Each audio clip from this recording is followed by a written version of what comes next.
पिछले चंद रोज़ से क्या साराहियाँ चल रही थीं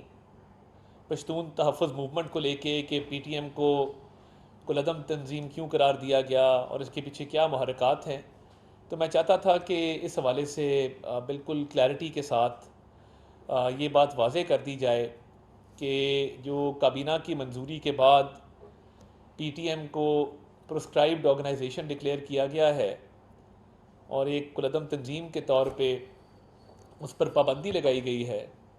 उसके पीछे जो वजूहात हैं वो कौम को बताना इंतहाई ज़रूरी हैं। और मैं ये समझता हूँ कि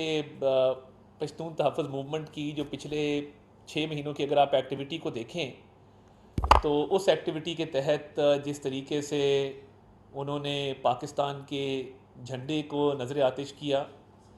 जिस तरीके से उन्होंने पाकिस्तान से बाहर पाकिस्तान की एम्बेसीज़ के ऊपर हमले किए और ना सिर्फ एम्बेसीज़ पे हमले किए बल्कि पाकिस्तान मुखालिफ बयानिए को परवान चढ़ाने के लिए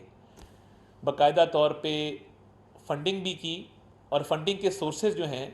उसकी भी कुछ तफसीलात आई कि ये बाकायदा तौर पे एक फ़ंडिंग की जा रही थी और उनको भी फ़ंडिंग की जा रही थी पाकिस्तान मुखालिफ बयानिए लेकर चलने के लिए, पाकिस्तान की एम्बेसीज़ पे हमला करने के लिए। और जब पाकिस्तान की एम्बेसीज़ पे पश्तून तहफ़्फ़ुज़ मूवमेंट एक पश्तून तहफ़्फ़ुज़ के गार्ब में हमला करती है तो वो सिर्फ उनकी तंजीम के लोग मौजूद नहीं होते, ये बाकायदा तौर पे जो हमला किया जाता है इस हमले में अफ़गान बाशिंदे जो हैं मुलविस पाए गए हैं। ना सिर्फ पीटीएम का राब्ता टीटीए के साथ तहरीक तालिबान अफ़गानिस्तान के साथ है